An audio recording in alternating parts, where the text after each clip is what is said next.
said, ask your mother. And he's just like lit up. He goes, yeah, exactly.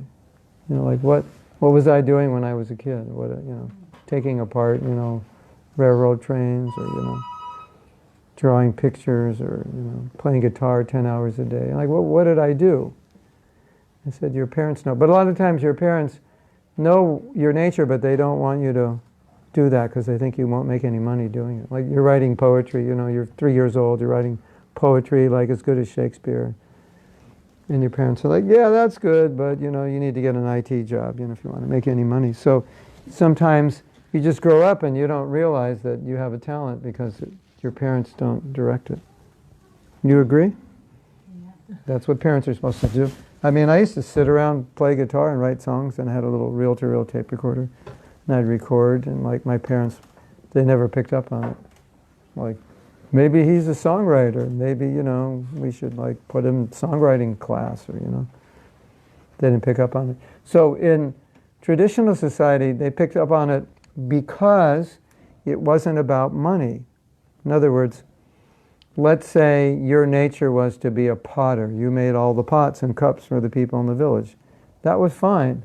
Now, you know, if someone says you'd be a potter, it's like, oh, you know, what are people going to think of me? I need to be a lawyer, you know, drive a BMW. I can't be a potter, right? Isn't it? Like, you know, what do you do for a living? I'm a potter. I'm a street sweeper. I'm a kindergarten teacher. You know?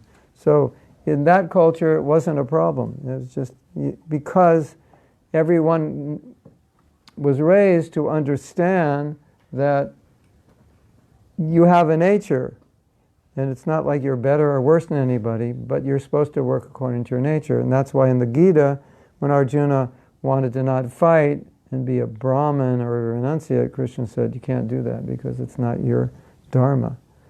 And don't do someone else's Dharma. So that society was very clear.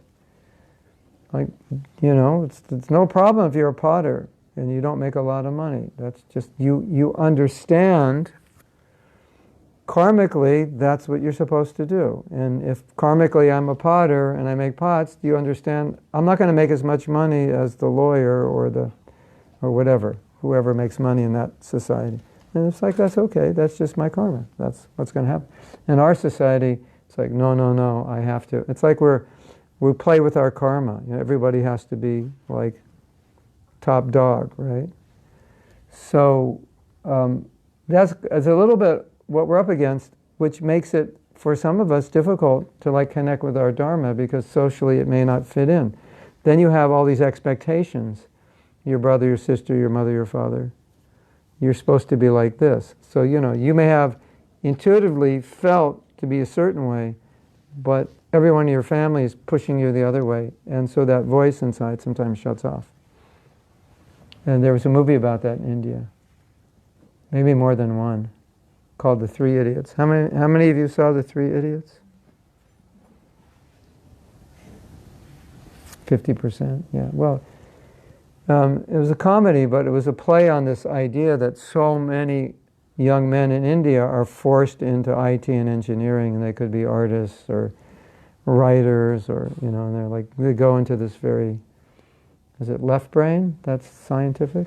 Is it left? They go into this very left brain school, and they don't fit in. And in the movie, one student committed suicide, and another student, who was one of the main actors, attempted suicide. So, but that was based on fact in India. I don't know about the rest of the world, but many suicides. So when you have expectations around you to be something that you're not really, or to achieve something you can't really achieve, you could end up in depression, or you're just not in the right place. So we didn't have that problem in Vedic society, because the guru was interested in understanding what our varna was, what our occupation would be. And then, when you're like 12, 13, then you start apprenticing for that. You don't have to study science and math when you're going to be a potter or an artist or whatever it is. You study what you need to be. My daughter was in university, and she practically had a nervous breakdown in her math classes because she doesn't like math and she's not good at it.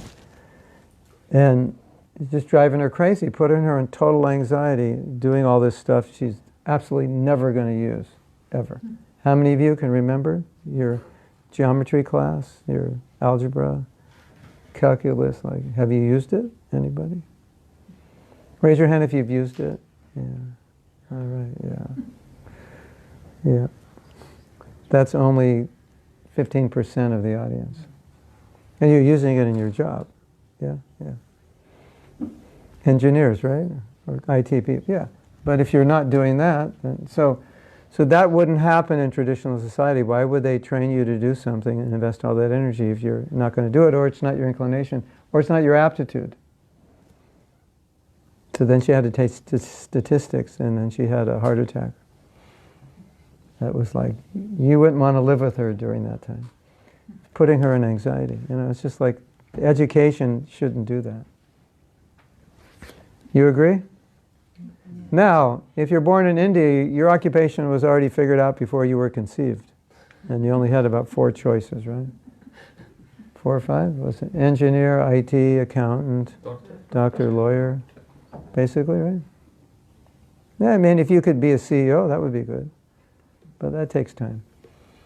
So, the irony of that is that Bhagavad Gita was spoken in India, and Bhagavad Gita is about doing your Dharma according to your nature.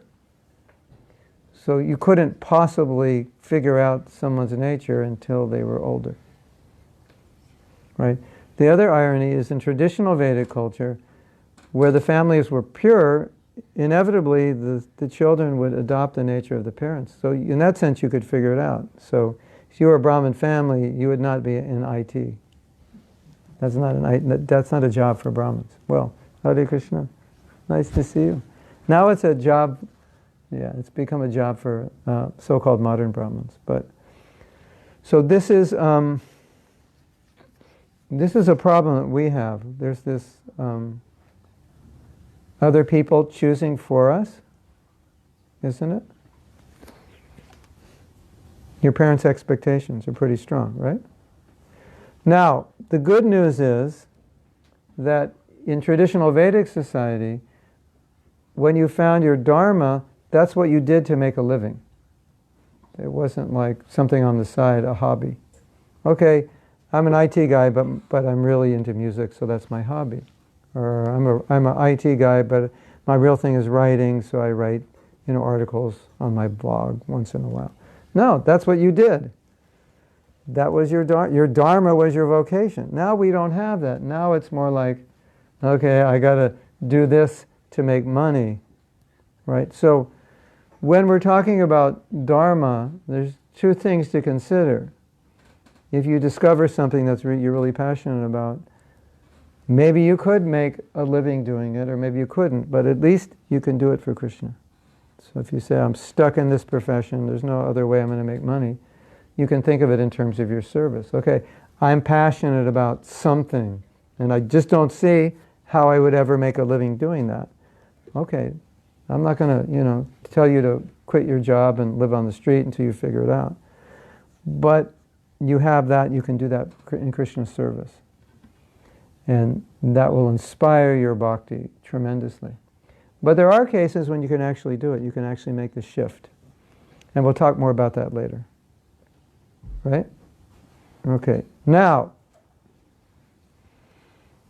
I lived in San Diego, California, which was on the border of Mexico, a place called Tijuana. And sometimes we would go to Tijuana, Hare Krishna, to distribute books, prasadam, and so forth.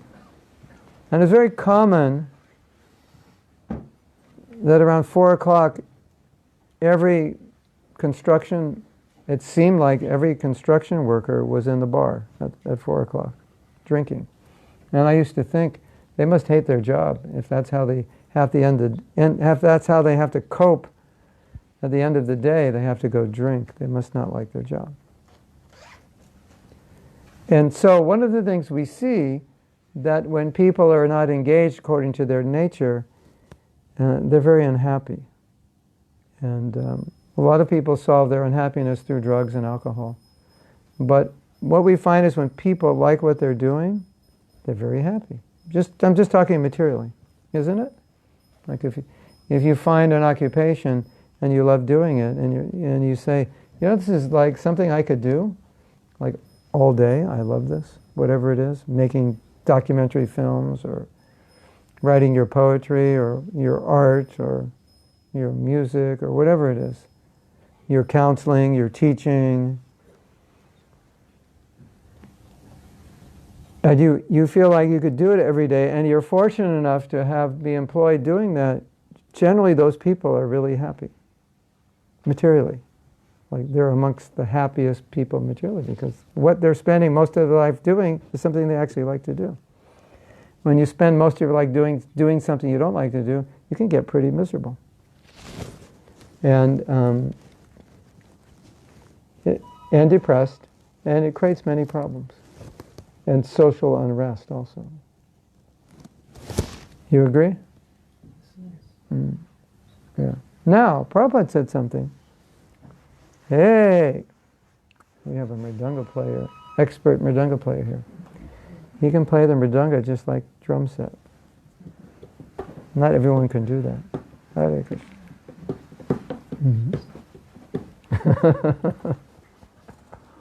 So Prabhupada said something very important. Should I tell you? Yes. You want to hear? Yes. You want to hear? Yes. Okay. Prabhupada said, if you find a service that you're very inspired to do, kind of like, I would love to do this. If only I could do this, I would love to do this. That kind of service. He said, automatically, it strengthen and enthuse and inspire your sadhana. You'll just become inspired and reading and rising early and so forth, if you're inspired in your service. So that's good news, right? It's also bad news, because the opposite is true. Not inspired in service, not inspired in sadhana. If you're like that in service, you tend to be for sadhana. If you're jai for service, you tend to be inspired for sadhana. Right? So I found that very interesting. And sometimes the reason you're inspired in your sadhana is because you want to expand your service and you need more spiritual strength to do it. So your chanting gets better because you're praying more. And you know that Krishna will empower you the more pure you are. So you want to live a cleaner, more sattvic life so Krishna can use you. Yes? And if I'm more pure, Krishna will give me more Shakti because he trusts me. Right? Okay, now,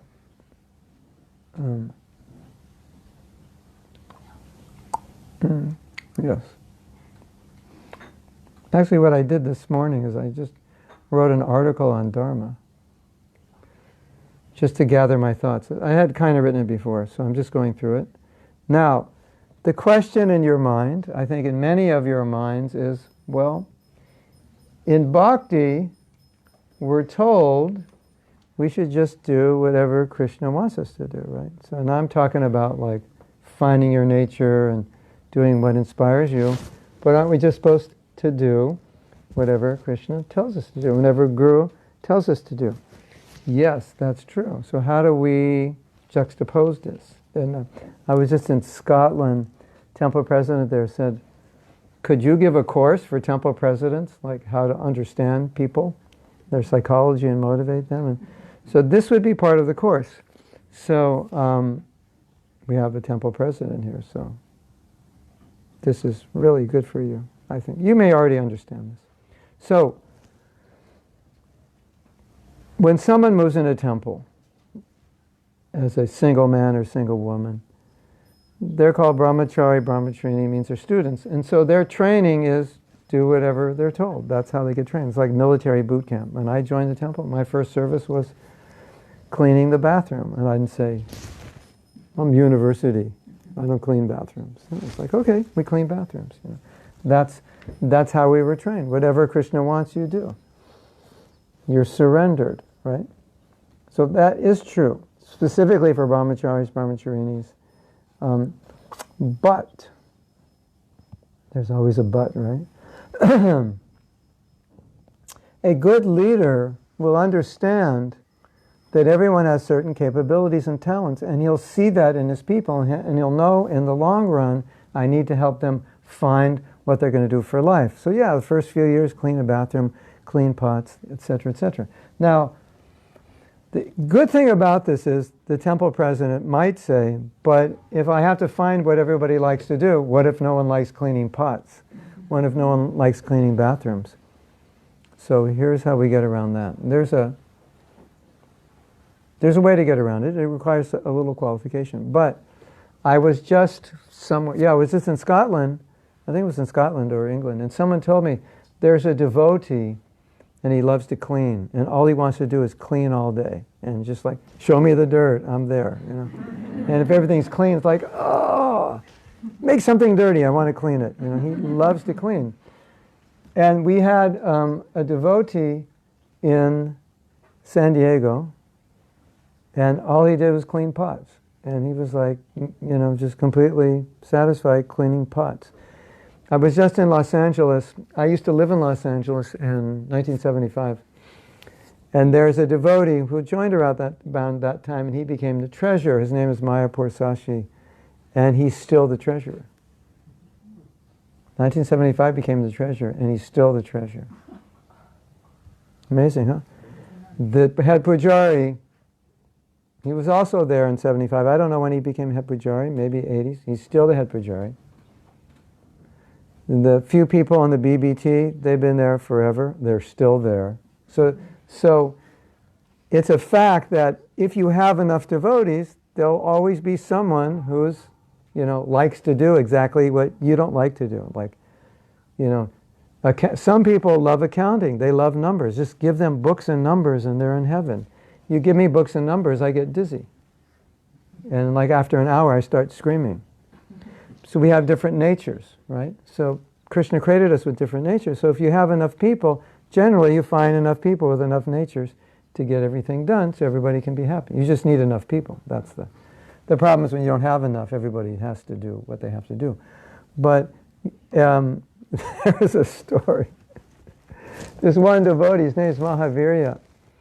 And the first time he went to Mayapur was I think it was 1976, and he walked into Mayapur, this big spread and acres and acres and acres of land and the vision of the project and the temple and the farming and the cows and brahmachari ashram and this and that. And he was walking around and he said, I would love to manage this place. He just said it and somebody heard him say it and somebody went and told Prabhupada that he said it and Prabhupada called him up. Said, so you want to manage this? But the point is, I like to teach, I don't like to manage. So if I go to Mayapur in 1976 and see that, and I would just go, I'm glad I don't have to manage this place. So we all have different natures, right? And there's some people are causing a problem and there's a fight, and some devotees, they'll just jump right into it. This is they've been waiting for this opportunity. I need a bona fide reason to beat somebody up. And here's one. I finally have it, I was on the street, street fighting since I was 7 and it's just their nature. And I said, but Prabhu, what if you get beat up or killed? I don't care, I'm going to do this. It's nature, right? Where someone else is like, get me out of here, I'm afraid. Protect me. Isn't it? So we all have nature. And so it's good. We all have different nature. And so an expert manager, at a certain point, the devotee's been around for a few years, he'll try to help the devotee understand that nature and engage them in that nature because he knows they'll be inspired. Okay, so now we have a problem. We go back to this, but we should do our duty, right? There's a problem. Do you want a movement of unenthused, depressed people who are doing their duty? No. Have you seen that before? Yes, sometimes, So people come here and they're like, what's wrong with you guys? You look like you just went to a funeral or something. Isn't it? So that's not going to work. If it doesn't work for us, it doesn't work for preaching. Now, some of you, if you stick around Krishna consciousness long enough, you just kind of gravitate into your Dharma. It just becomes natural. There's just certain things. You get to do so many services, and certain services just, it becomes obvious to you at some point. But that could take you 20 years or 30 years. Or sometimes you might just dream, oh, I wish I could do this or that. And you're always thinking, this dream keeps coming, oh, it would be so nice to... These are indications, you know, certain inclinations, certain dreams, visions. Now, there's another interesting thing. That sometimes there are clear signs what our Dharma is and we don't even see it. And I'll give you an example. The one devotee I was corresponding with would write, on the average, her average email was 5 paragraphs. She could have said it all in one. And another devotee I was corresponding with, his emails were like pages out of Shakespeare. You know, it was like, he really got into it. He wouldn't just say it. He would say it poetically, graphic descriptions, a lot of adjectives. Obviously, these people are writers. Yes? I mean, when you're reading this, like, why do you need to write 5 pages? You must like to write. So I wrote this girl back and I said, did you know you're a writer? And she said, no, I had no idea. Hello, you just wrote 5 paragraphs. You could have said it in one. You don't realize you're a writer. You like to write. Who writes 5-paragraph emails? Like, who has the time to do that? So, you know, if you catch yourself writing 5-paragraph emails, you're probably a writer, right? Isn't it?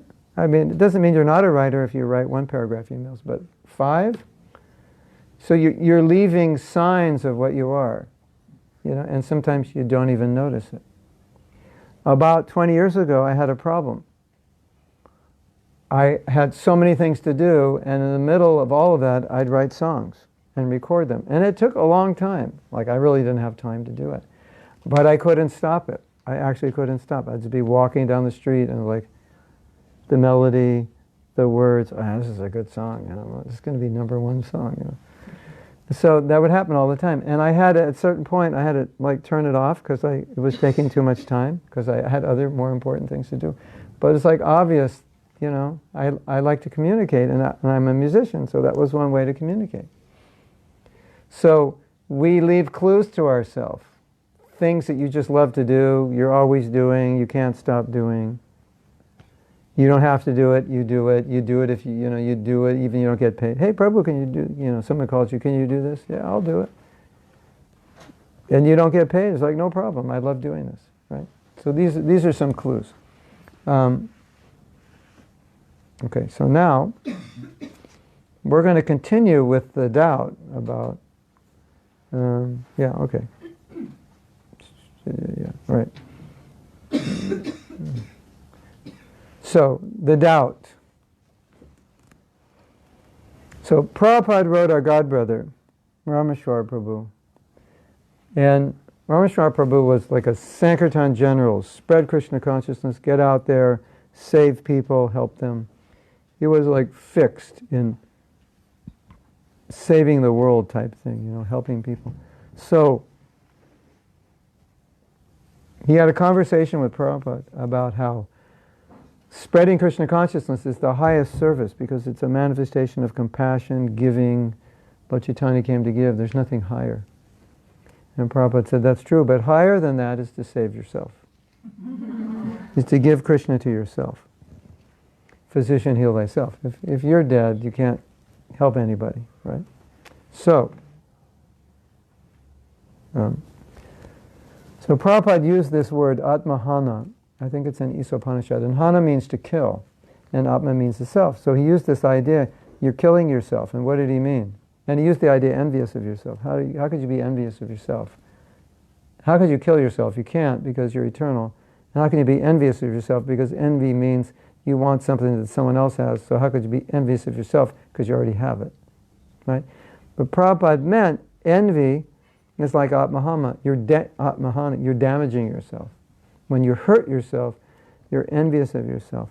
So, what would be the opposite of envy? It would be to nourish yourself, love yourself, self-compassion. So, Prabhupada's saying, take care of yourself, love yourself, don't be envious of yourself. And then from that comes being able to take care of others. Because you're nourished, you're happy. So finding your Dharma is a process of self-nourishment. Because once you do that, you're inspired. And when you're inspired, you can inspire others. Right? Yes? Yes or no? Yes. Oh. Yes or no? Yes. Okay, so here's another important point. You remember in the Gita where Krishna called Arjuna a fool? He said, Arjuna, you're speaking like a pandit, but look at you, you're miserable. So, if you actually have knowledge, you'll be happy. That's a sign of knowledge, illumination. So like, you ever see these debates with atheists? The atheists look like some of the most miserable people that have ever walked the planet. And they're arguing, there's no God, there's no this and that, and they're so unhappy. So, happiness is a sign of knowledge. Happiness is a sign of spiritual advancement. So I have a phrase, you can't argue with happiness. As we can debate philosophy, and you got your point and my point, and we try to get logic, but you can't argue with happiness.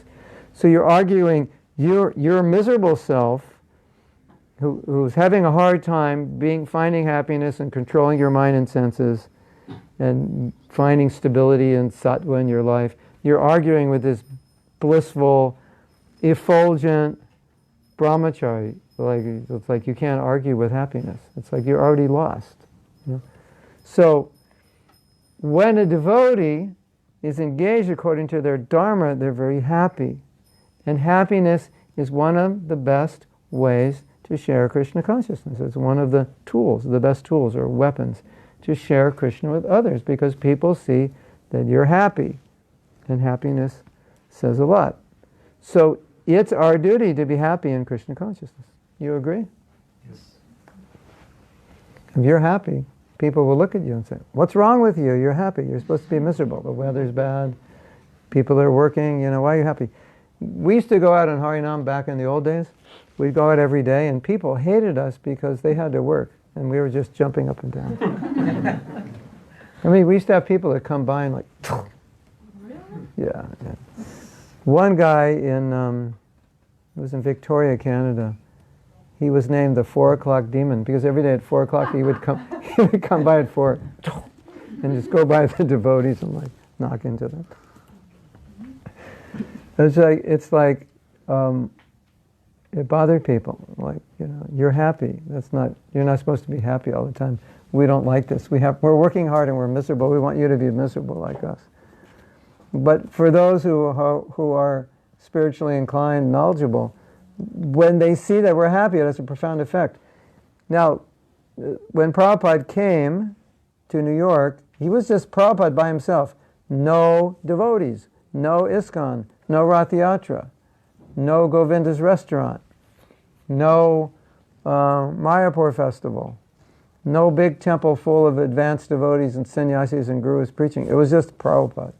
So imagine, this was 26 2nd Avenue, it's 1965. You're all completely spaced out on taking LSD every day and, not working and whatever you do to make money. So, and there the Swami comes, right? And this is what they said. They're all, like 1966, Lower East Side, it was like the heartbeat. That and Haight-Ashbury was the heartbeat of the hippies. And they all said, he's higher than we are, and he's not taking drugs. We want to get there. We took all the drugs, and he's even higher without it. We want to get there. So that's what actually did it. It was Prabhupada's consciousness. They saw it. They saw where he was at. It was very clear. And that's because there was nothing else but him. It wasn't like, here's, all these amazing devotees. There was just him. And that's what transformed them. His Krishna consciousness, his happiness. So happiness is very important. I was just in Scotland and we were talking about this. And a happy community is the best branding. You know how stores brand themselves? Our product is this, that, and that. And then you go to the store and it's like, isn't it? It's like, branding, you can't fake branding. Branding is when people come and have an experience, they brand it. You don't brand it, they brand it. So what's your experience when you meet the devotees? That's your branding. You could say anything, put up on the wall. Our brand is this. Happy devotees, loving affection, relationship, all this. Yeah, but what's actually happening is the brand, not what you put on the wall. Right? You agree? Yeah. So when you are happy, that's the brand. And people see it. And they can't miss it. Because it's so rare, right? People can't miss it. Yeah. So that's important, that our devotees be happy, to be happy. Now, there's another problem. A lot of devotees, a lot of people have told me, say, I don't know what I should do. I'm not connected with what, my mission. And I'm not even talking about occupation, just like in Prabhupada's service, what is your calling? What do you want to do? What should you do? What's your oxygen? What's your fuel? What project? What mission? What service? Thinking in these terms. That's what we're talking about today. And a lot of devotees say, I don't know. And we don't know is because there's all the shoulds. I should do this and I shouldn't do that. As we talked about before. You better do this, you better not do that, you should, And so,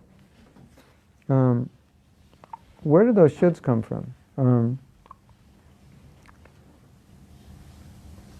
Okay. Here's the next section. It reads into this. This is called showing off your Dharma. Where do the shoulds come from? So as we were saying, a lot of people determine their Dharma on the basis of prestige, or how much they get paid, right? Because you don't, maybe you like to collect garbage, but, don't really want to tell people you're a garbage collector and you don't make that much money. Right? So, we're not basing our Dharma on what we'd like to do as much as the prestige we get. Right? The position. And we were young. A lot of devotees who were unqualified wanted to take sannyas. Because once you take sannyas, you're like the man now. You are special. So kind of like that. Most of them couldn't do it. The majority failed, which means they weren't qualified. So they wanted to try to do something they weren't qualified for. And any of those who fell down, who took sannyas young, will tell you it was very motivated by prestige. And that's not why you choose your Dharma. It's not, if you don't choose your Dharma, you connect with it. It's already there, so you can't choose it. You can't make it up. It already exists, you're just discovering it. Right? So, as we talked about, there's a lot of shoulds and what will other people think of me. So it's time for a joke. Are jokes allowed here? This is a good joke. So we're talking, there's a lot of social pressure on us about what other people think of us. So here's the joke. When you're 18, you worry about what other people think of you. When you're 40, you don't care. And when you're 60, you realize no one was thinking about you in the first place. But it gets even funnier. They weren't thinking of you because they were too busy thinking about their own lives. And if they were thinking of you at all, they were thinking about what you were thinking of them. Isn't it? Yes or no? Yes. Yeah. So, and if you haven't discovered, you will discover that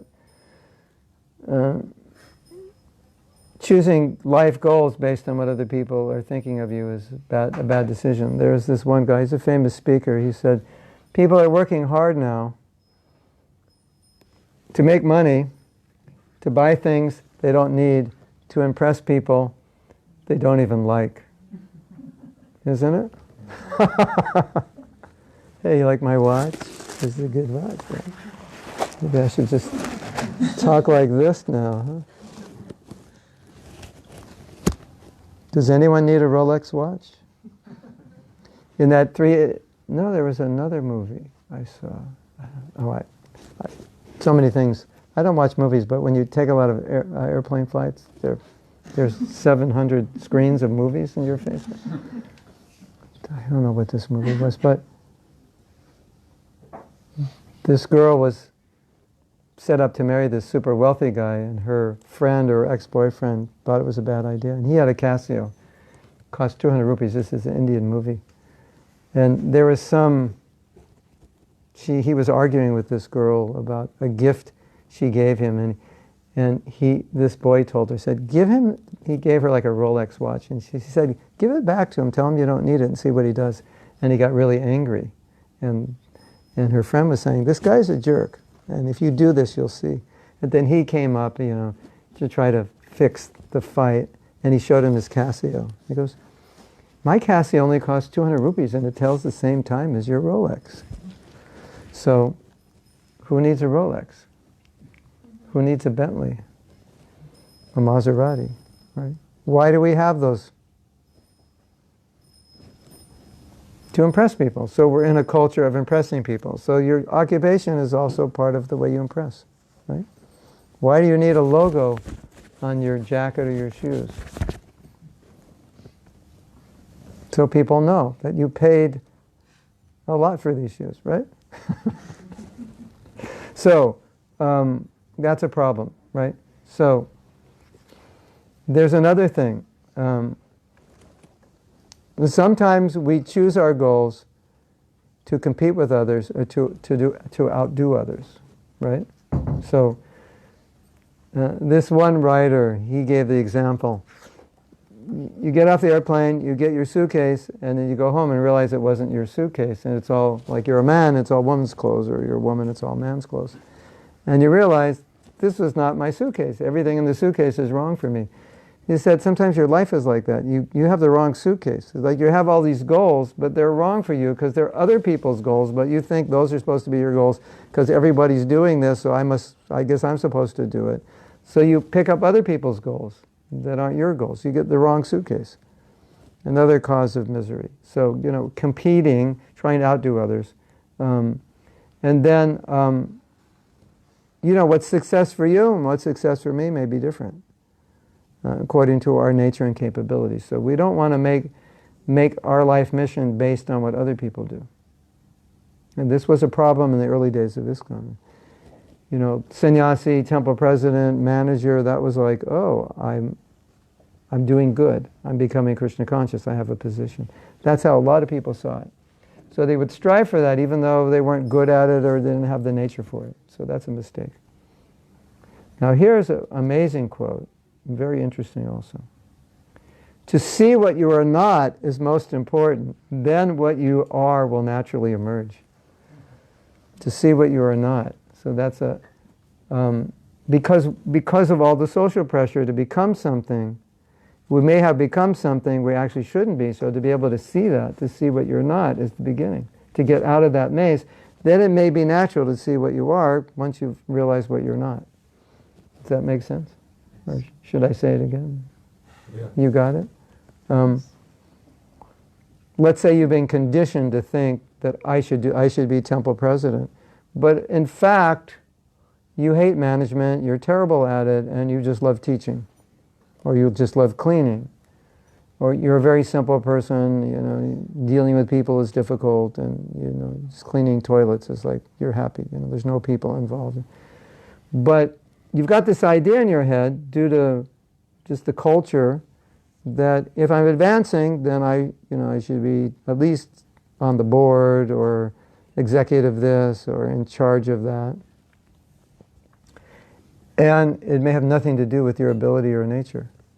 So to understand that's not what you should do, then allows you to open up this space to what you should do, because you haven't been able to see what you should do because of social pressure, you were doing this. And I'm not saying to anyone that what you're doing is wrong or bad.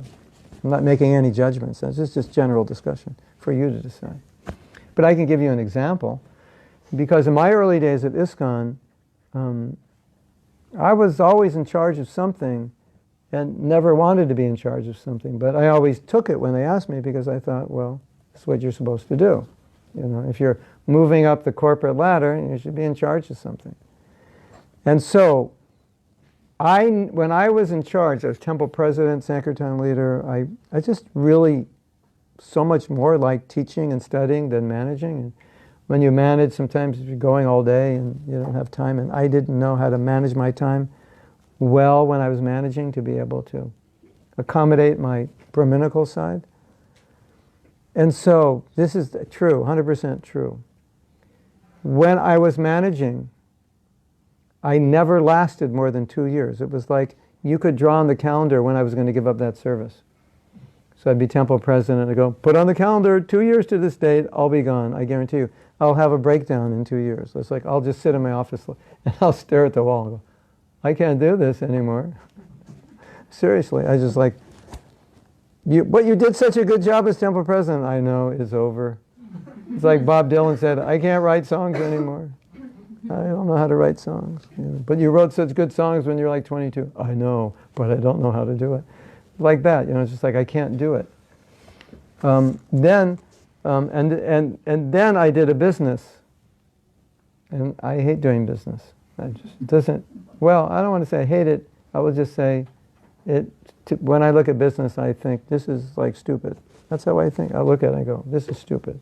Like why do you have books on business and MBAs and like, degrees in marketing? It's just selling something. It's like, it's like selling lemonade on the street. The kids never had to go to school. Why are you putting so much to me, it's just like, you're putting all this energy into selling something, and everybody's like 10,000 people are like, yeah, the new theory on selling and management, and I'm like, to me, it's just stupid. But if you're a businessman, it's like, that's all you think about. You've read every book on business. You go to your house, it's like isn't it? Different nature, right? So I was doing business to support my family. And then one day I had another, I don't know what you call it. You don't call it an aha moment. You call it an oh no moment. I had another oh no moment, and I was like, I called my wife and said, I can't do this anymore. Like become a vegetable, you see sometimes people in the hospital and they're like, I almost become a vegetable. I said, I can't do it. I can't do it. It's not my nature. I've done it. I did it for 10 years. And it's not like it's not like I hated what I was doing, but it was just not what I was supposed to be doing. It was like, this is stupid. I could be doing what I'm supposed to be doing, and I'm not. I just can't do this anymore. So, that's important to hit that point when you go, not this. This is not it. This is not me. I can't do this, right? And if you're a manager, you'll see that in some people. You want them to do something. It takes them like 3 hours to do something. But you ask her, she does it in 10 minutes. Is this not their nature, right? And 10 minutes later, they come back on, could you tell me how to do this? It was like simple. A 5-year-old could do it. But it's not their nature. But that person could go home and write poetry like Shakespeare, isn't it? And you have to see that, otherwise as a leader, you get very upset with him. Why can't you just put the towel here and sweep the floor here? And they don't know how to do it. But they'll go home and write a poem and get a Nobel Prize. So, isn't it? Yeah. So, you have to know what not, and that opens up space for what you are. Does that make sense? So, this is all, we're talking about social pressure, so you don't have to compete with anybody. If you're more successful than me doing something, doesn't mean I have to do that, because that may not be my nature, right? It's okay that you're better than me. And I'll find an area where I'm better than you, but we're not even competing. It's just, I'm competing with myself. This is what I do, and let me compete with myself. Let me do a better job than I did last week, or last year. You don't have to compete with anyone else, you just compete with yourself, right?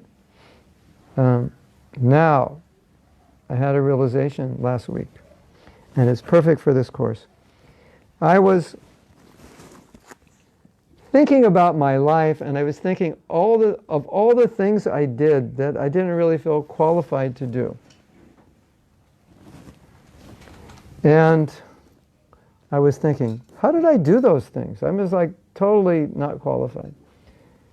And I realized that I was just thinking, well, Krishna wants me to do it, and if he wants to make it successful, he'll figure out how to get that in my head and give me the energy and capability, and it'll just happen. So I was reflecting on how, as young devotees, Prabhupada gave us so many services, so many things to do that were so far beyond what we could do. We weren't even mental about it. It was just like every day was like, okay, Krishna, That's how the movement was in the beginning. It was just like that. Everything you did, you didn't know how to do. So, but you got confidence that Krishna would show you. So, okay, Mahatma Prabhu, it's your time to cook. How do you cook? You just go in the kitchen, you pay dandavats and pray to Krishna to guide you. Just go for it. And we need sabji, puris, halava. It's like, so that's kind of like how the movement was. So I was reflecting on that in that environment, when you're in that mood, you don't really need self-confidence as self-confidence is understood. And actually, the less self-confidence you have, the better, because you just need confidence in Krishna doing it. So you really don't need any self-confidence. You just need capital S self-confidence. So, Prabhupada was saying, open this temple. Okay, like I know how to open a temple and, manage, I'm 19, yeah, sure, no problem. I've got plenty of experience, doing these things. No, but Prabhupada wants you to do it. Okay, so, we'll do it. And, Krishna, help. So, and we did it. And that became kind of our MO. That's just how we operated. Like, we didn't even think, well, I can't do this. That wasn't even a thought, because it didn't matter if I could, because we already knew we couldn't, so we didn't go there. And it was like, oh, Krishna wants us to do it. If he empowers us, we'll do it. And if he doesn't, we won't. So I was thinking about this capital S self-confidence. So why am I bringing this up?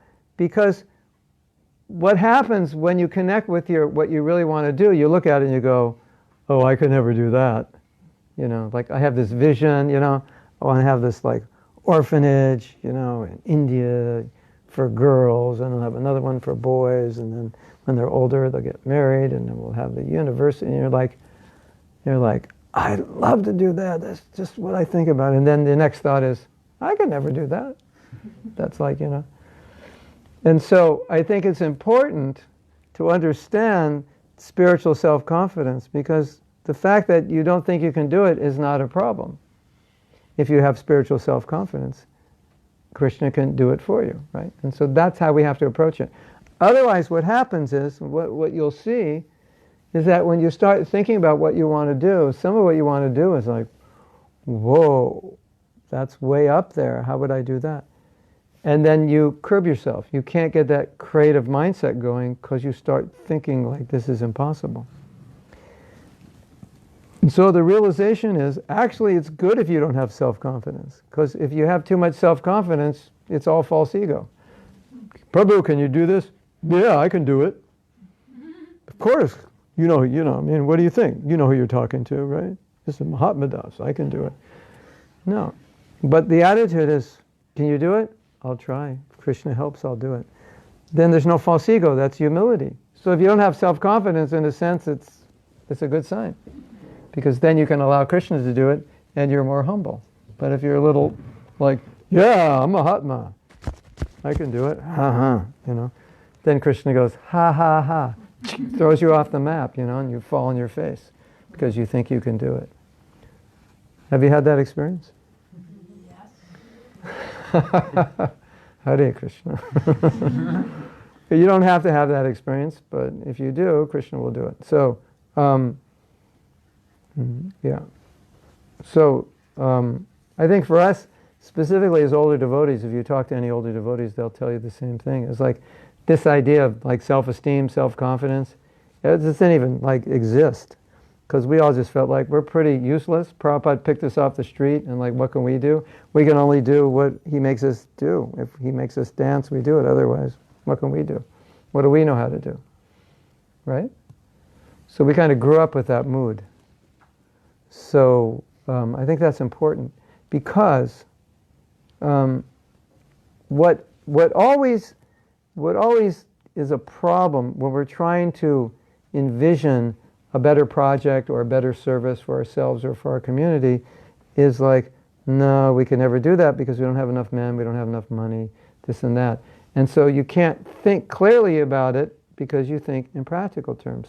So you have to stop thinking practically to first get the idea, and the practical thinking will come later. And I'll tell you a story. This story is amazing. You want to hear it? Yes. Do you want to hear it? Yes. Thank you. Hare Krishna. You're going to love this story. It's really good. So, this one guy formed an organization, and he wanted to have a meeting to discuss how they could end the prison system. So he called these people and said, we're having a meeting to discuss how to end the prison system. And all the people said, you can't end the prison system. It's impossible.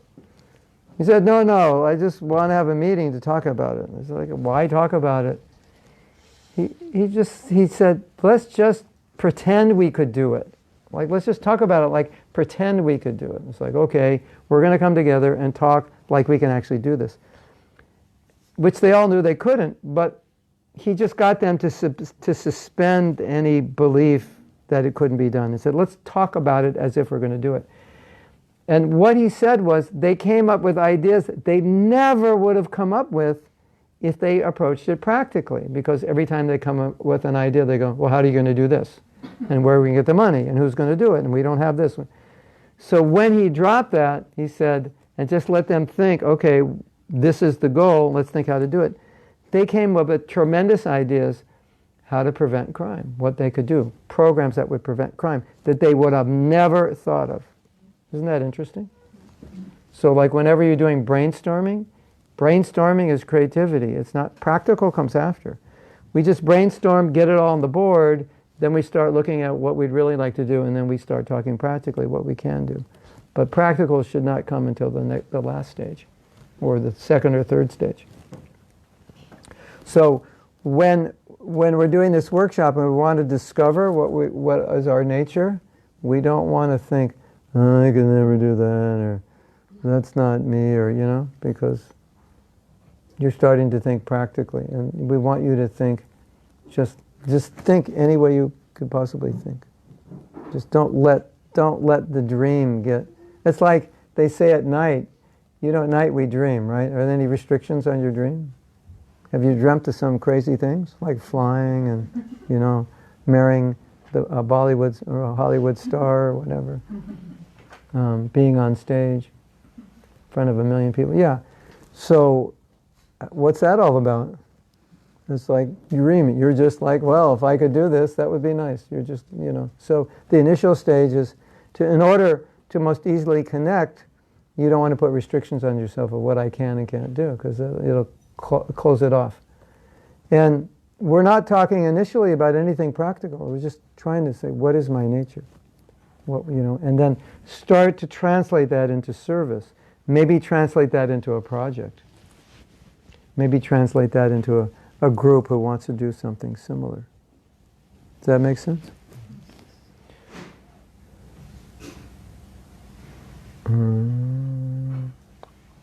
Okay, here's a good example of being empowered. So we have a godbrother, his name's Jayananda. And Jayananda had leukemia. And he went for a treatment in Tijuana because the only treatment for cancer in America is chemotherapy, radiation, or operation. It's illegal to treat it any other way. And if you'll lose even if you cure someone of cancer, if you cure it with another protocol, you'll lose your license. Did you know that? America, the greatest country in the world, and that's, yeah. They've got good branding, because if you actually live there and see, so he had to go to Tijuana to get treated. And so he's got leukemia. He died maybe 6 months later. And he was getting up every morning at 3 o'clock in the hospital. Leukemia, dying, getting up at 3 o'clock, and he was preaching in the hospital. He was holding Bhagavad Gita class, and he was selling Bhagavad Gitas. And at one point they told him, you can't do this. He said, if I can't do it, I'm leaving the hospital. And he left the hospital. And he said, I'll just die. What's the use? Amazing, huh? So where do you get the strength to do that? So because he was so inspired, he got the strength even in that situation. So don't doubt that Krishna can give you strength and intelligence and ability. And we'll talk a little more about this. And Krishna can bring people. He can do so many things. And I just want to share this. I think it's an important experience I had in Scotland, and it's a good experience for you. I first went to Scotland maybe 4 years ago. And they had some unfortunate situations in the past there. And basically that community came as close to a cult as any community in ISKCON ever was. And just the leader, after his wife died, went through some change and became a much different person, controlling and autocratic and heavy, and eventually he had problems and left the community, but he left the community very damaged. And so when you go there, I used to say, you ever see the television show The Addams Family? Do you have that here? I used to say, your temple is like the Addams Family because everyone looks like, but they were actually damaged. He abused them. And things were getting worse. It was hard to attract people. So over the years, myself and other devotees helped them to build morale and try to neutralize some of the damage and help them see things in a better way. And I was just there before I came here. And you can walk in and feel a different atmosphere. You can feel it. But the point is, the result of that is things are getting much better. And everybody, some guy donated a place for them downtown, so they have a place downtown. He's going to try to buy the restaurant next door to that place and let them have the restaurant. It's like, how often does that happen, right? And new people are slowly becoming devotees, and some families are moving from Eastern Europe. So when you have the right consciousness, when you're happy and when you break down these barriers, you just see things start happening. Energy comes, and it's just the way it works. So I think it's important to recognize that, and that's going on there right now. And I'm sure you've seen that in other places. So now, this is very important. How important is this? How important is it, ladies and gentlemen? Very. Are you still awake? Very. Okay. Raise your hand if you're awake. Raise 2 hands if you're very awake. Okay. Thank you. Hare Krishna.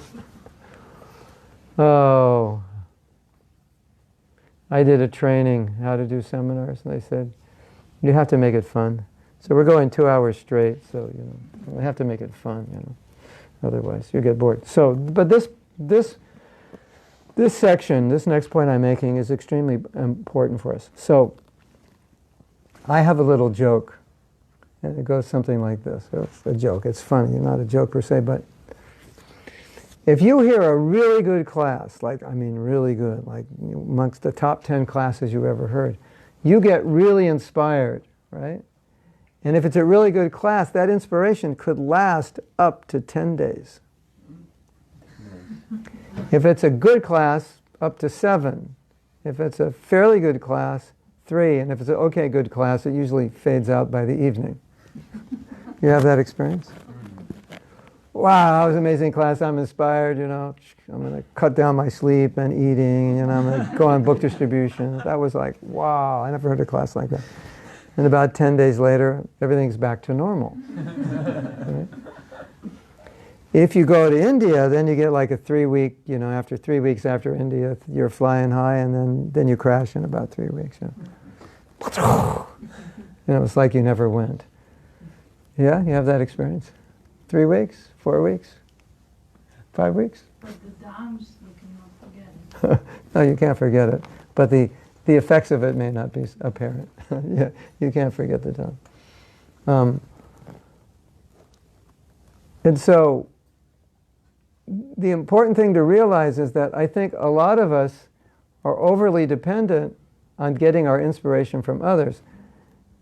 and I say overly dependent, we definitely get inspiration from others, there's no question. Sangha is so important.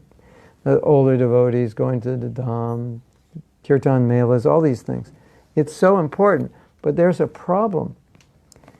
If you depend on those as your foundation of inspiration, then you're like a balloon with a hole in it.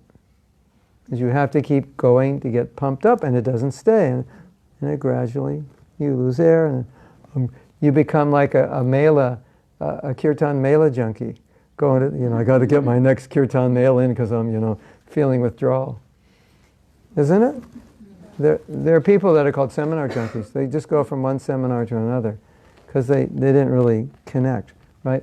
So what I've discovered and other people have discovered is that the greatest inspiration does not come from outside of you, it comes from inside of you. And when you have an inspiration from inside of you, it comes from connecting with what lights you up. What do you like to do? Because there's something that everyone in this room and everyone in the world, there's something that lights us up. And you may not be aware of it, but when you're aware of it, at that point you realize, this is more inspiring than anything. I could do this every day. I could do this all day. I know when I get inspired, I have a problem. I can't sleep much. And I travel a lot, and it's hard on my body, and I have to be conscious to get enough rest. Sometimes I just force myself to sleep more because I can break down through all these time zones. And I've been on the road now. This is my 7th week, and it's been pretty much like 5 days move, 5 days move, 5 days move for 7 weeks. I think the longest I stayed was a week. So that's hard. But when I get inspired, it's just like, okay, I'm going to rest extra, I got to bed early, it's 9 o'clock, I'm going to rest till like 4:30. I'll just 5, whatever I can do. And then like 2 in the morning, I'm like, like wide awake. I can't go back to sleep because there's something I'm working on that's like, wow, this is amazing. I'm so excited. And then the other thing that I found is if you as a community have a vision, this is really important. You like this. Maybe you realize this, but this is important. When as a community you have a vision and everybody's inspired, all of a sudden everything you do becomes inspiring. So it's like, okay, we have a vision for this community. We're moving forward to do A, B, and C. And you can see that this is going to be amazing. And you can see how much the movement's going to go forward, how many people are going to join. So just the fact that I could do anything to forward that mission, even if I don't like doing it, it becomes exciting. Can you do this because, we're getting 100 people here, for this yoga conference thing, and could you just clean the toilet? Yeah, 100 people, I'll clean the toilet, I'll make it perfect, You know what I'm saying? You know the story, the bricklayer, 2 bricklayers, they're building a cathedral, and they ask one bricklayer, what are you doing? Building, just laying bricks every day. Monotonous work, one on top of the other, I hate it, And they ask the other bricklayer, what are you doing? Oh, we're building this beautiful cathedral, it's going to be amazing. And so many people are going to come, and it's a place of God, and we're going to spiritualize the city. Like that. So when you have a communal vision that inspires you, everything within that also becomes an inspiration. Good or good? Good or great? So what is this inspiration that happens? It's called the fire within. When you're connected with something that inspires you, something that's your calling, that this is really, when you discover what you were created to do, you're always inspired. You can't stop. You're just like, it doesn't matter what's going on, you're inspired. Then when you go to the Kirtan Mela, it's all icing on the cake. It's not the cake. That's the problem. When it's the cake, you come back, there's no cake. Just icing, and that's not good. This is the cake. So when you're connected, you're inspired. So, So this is a very important point. How many of you have realized this? That the greatest inspiration is coming from yourself and not from others. Yeah, not many. Not all of us. So this is important. And the reason it's important is because if you don't realize this, you'll always become dependent on something or someone to get your inspiration. Of course, Krishna consciousness is inspirational. We always can get more. But we don't want to be dependent on foundational inspiration, because then we're like yo-yos. I didn't get my fix. No kirtan mela this month. No senior devotees this month. I don't want to come to temples. No. You know? So that's what I call the basketball with a hole in it. And just a little, you have to get pumped up, and you become dependent on everyone else to pump you up other than yourself. In terms of psychology, it's a similar thing. When you're too dependent on another person, Here in the kitchen. you can or can't. When you're too dependent on another person for your own happiness, then when that person's not there, you're not happy, right? So it's not a healthy thing to be too dependent on another. So whether it's happiness, inspiration, whatever. Okay, so that's important. Now, I want to inspire you right now. Can I inspire you? Will you allow me to inspire you? Yes. Okay, so this section, personally, I love to talk about this, but I think for some of you, maybe this might put you in anxiety, it's about doing better than we think we can do and doing bigger. And I don't want to put anyone in anxiety, and I want to explain this in a way that you'll be inspired. So I'm going to read some quotes and we're going to discuss this. And this section is entitled, there is magic in bigger plans. And this is from a lady in America who has a ministry. She's quite popular as an author and speaker on television. She says, there's no magic in small plans. When I consider my ministry, I think of the world.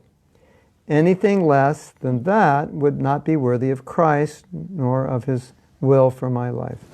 So I like this because, Prabhupada has come, and now I have to think, how can I think small when he was always thinking big?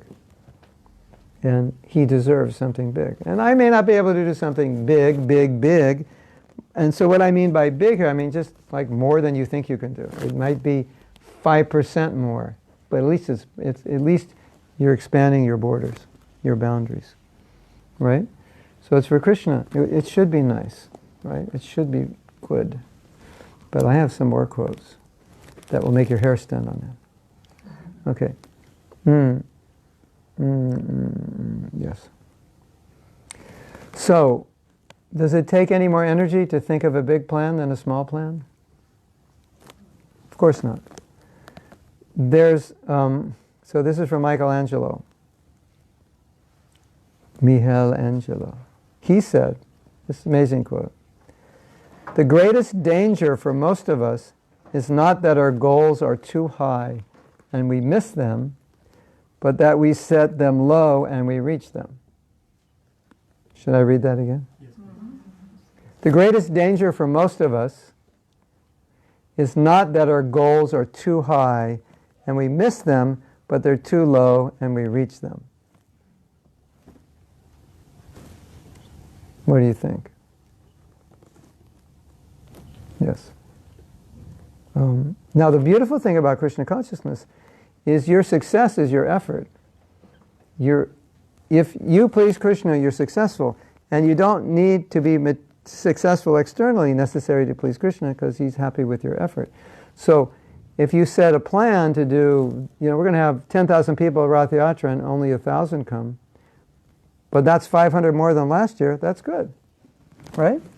Because you tried for 10, you got 1. That's the way it works. But at least you were bold enough to think bigger. And so you followed Michelangelo. You tried for the big thing and you missed, which is better than the small thing and getting it. So this is really Prabhupada's mood. He liked us. He was very happy when devotees were able to do things, big things. Now, not everybody can do big things, but like I said, you can do bigger. Maybe you can do bigger than you did last year, right? A little bigger, a little better.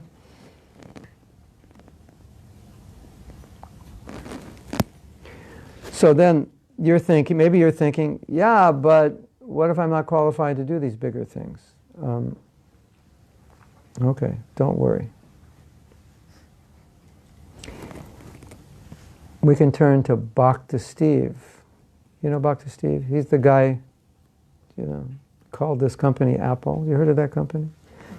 You know why he called it Apple? Because he was like going to some meeting and he didn't have a name for his company. And they said, what's the name of your company? And he saw a picture like of an apple on the wall. He said, Apple. Did you know that? Elton John also. His name was something else, right? So he was in like the record company, and he decided his name would be Elton. I think his friend's name was Elton. But he didn't have a last name. It was like George or something. He didn't like it. He says, what's your name? And there was a picture of John Lennon on the wall. He said, Elton John. Hare Krishna. So, how did I get off on that tangent? What? Bhakti Steve. Bhakti Steve. Oh, yeah, Bhakti Steve, yeah. So, Bhakti Steve, aside from taking a lot of prasadam when he was in university, he had this idea, for a company that was going to make products that would change the world. That was his idea. We're going to make products that have never been seen before. And they asked him about his marketing, and they said, are you doing marketing research? He said, no, they haven't seen these products, so what's the use of marketing research to know what they want? They'll know what they want when I make it. So he was like a much different thinker. So he had, he could conceptualize what he wanted, how he would look, and how he wanted to do it, but he didn't know how to do it. So he said, I had to surround myself with people who could do Kirata vision, all smarter people than I could. So sometimes you may think, I have this vision, but you don't connect with it because you think it's impossible to achieve it. But at least know that you don't have to be the only one to do it. And oftentimes, when you want to do something, things start falling into place. People show up. Like this beautiful story you probably heard, Prabhupada, was dictating. Well, actually, yeah, this was interesting. Prabhupada told Gargamuni said, Prabhupada, what's the duty of the disciple? And he said, duty of the disciple is to help his spiritual master spread his mission. This was the early days. Nobody even knew that they're supposed to serve Prabhupada. Yeah, they did. So he's walking down the street and there's a shop called Grundig. It's a German shop that makes recorders, tape recorders. And they had a dictaphone. And he's like, what's a dictaphone? He went in and asked the person, what's a dictaphone? He said, well, doctors use it, dictate, whatever. And he said, do authors use it? He said, yeah, authors can use it. So he bought it for Prabhupada. And then Prabhupada started using the dictaphone, and then things were really happening. So now they had all these tapes, and someone had to type, and not that many people knew how to type. And then one fine day, this young man walks in and says, I'm on an assignment with my university. I have to do some volunteer work for the summer. And they said, you know how to type? He goes, oh yeah, I can type really well. And he was the one who typed the manuscripts for Bhagavad Gita, which is why there's so many mistakes, but couldn't understand the accent. But things like that happen, right? So it's not, we shouldn't be thinking, well, I'd really like to do this, but I'm not capable, I don't know how it would happen. But Krishna can send people, right? So I'm going to read something. You may have heard this. This is a guy named William Hutchison Murray. You know him? He wrote this at the beginning of a Himalaya expedition. This is what he said. Concerning all acts of initiative and creation, there is one elementary truth, the ignorance of which kills countless ideas and splendid plans. That the moment one definitely commits oneself, then providence moves too. All sorts of things occur to help one that would never otherwise have occurred. The whole stream of events issues from the decision, raising in one's favor all manner of unforeseen incidents and meetings and material his way. How many of you have heard that before? Oh. Isn't that beautiful? It's like, and even more true for us. And look at Prabhupada. How many things happened? How many things took place? So when we are inspired, we say, I'm really inspired to do this. I'm really connecting with this. And I can see the vision manifesting. And I'm meditating on it. I'm visualizing it. Things start to happen. My wife wanted to do a film. She'd never done a film before. I'm like, okay. You want to be a good husband, you want to be supportive. Okay. Yeah, we'll get it. Let's get a camera and this and that and go out and get an idea. And she put it out on Facebook. I need a videographer, editor. And this devotee showed up. And they became like mother and daughter, because that devotee was practically young enough to be her daughter. And it all happened somehow or other. It fell into place, like miraculous. And my wife was like, yeah, we're making a film. There was like no doubt. I'm like, you're making a film? You never made a film? No, we're making a film. I got it all figured out. So I just stood back and said, okay, I'll help you do it. And it all fell into place. Like miraculously. I never saw something fall into place so easily before. The people to interview, we traveled around the world, everything was there. So, if we have doubts, then the opposite happens. Nothing's going good, everything's bad. Yeah, then that's actually what happens, right? Isn't it? Have you seen that before? Chant that mantra, everything's going bad, and guess what happens? You got it. You are right. There's a beautiful story. It starts sad. It's a sad tale, but it gets better. So years ago, our movement had huge problems in Germany, and the problems were so bad that the government was sort of shutting us down. They had frozen the bank account and this and that. It was horrible.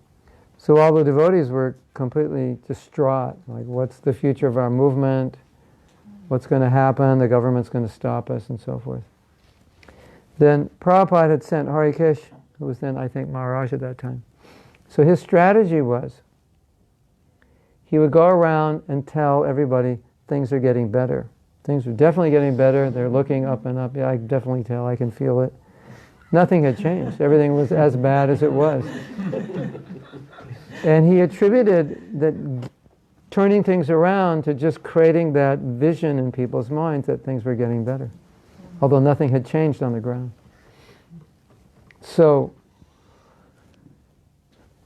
this is extremely important. The optimism that we can make things better, the optimism and the encouragement of devotees that you have skills and talents and intelligence and you can do much more than you think, that's super important. I was forced to study a little bit about corporate management because I was asked to speak in corporations. And one thing that I was told and discovered, which makes total sense, is that the duty of a leader, a good leader in a corporate environment, is to help people realize that they can do much more than they think they can. So he inspires, he guides, and he shows them, you can do way more than you thought. That's a real leader, right? So as leaders, that's what we should do. And as leaders of ourselves, we should do that to ourselves. And then you have a whole community of devotees like that, and a vision to achieve something which we are all not anymore going, you can't do that, we tried that before. Yeah, you tried it before with that consciousness. Obviously, that's why it failed. But when you have the right consciousness, everything changes completely. You agree? Yes. Yeah. So then, in terms of psychology, whatever you speak tends to happen because it affects your consciousness. Yeah, this is never going to happen. You're reinforcing that reality by saying that. Yeah, we can do this. We're definitely going to make it happen. You're enforcing that reality. So that's, I'm so stupid, I'm such an idiot. Then you start acting like a stupid idiot, even though you're a genius. It's true, I've seen it. It happens. You tell yourself you're an idiot long enough, you start acting like one. And you can be an idiot and tell yourself you're smart, you'll start acting smart. Interesting, isn't it? Hare Krishna. Should I read that again? Yes? If you don't want to hear it, you can go out to the temple and come back when I finish. Concerning all acts of initiative and creation, there is one elementary truth, the ignorance of which kills countless ideas and splendid plans. One elementary truth, and if you don't understand this truth, it's going to kill countless ideas and splendid plans. And that was my whole point. Don't kill your inspiration, thinking practically it can't be done. And here it is, that the moment one definitely commits oneself, then Providence moves also.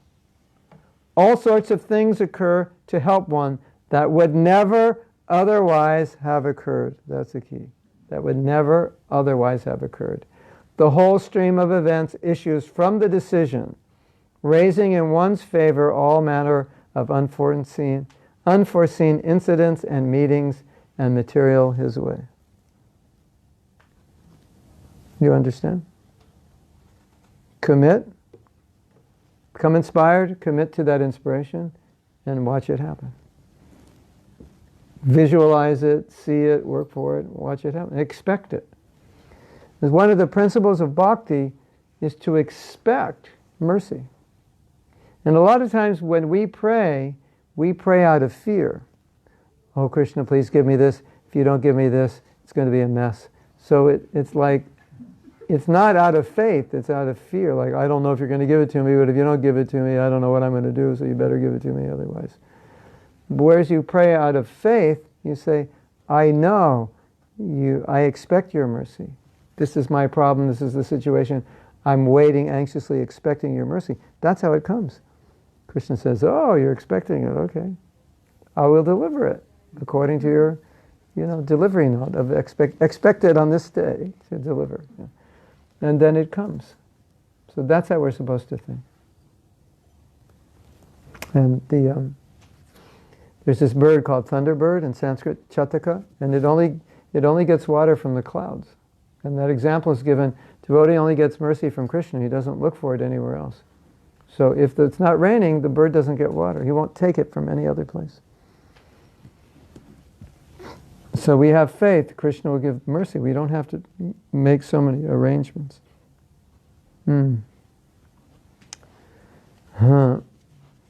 Okay, now we are going to discuss a little bit about why we would limit ourselves.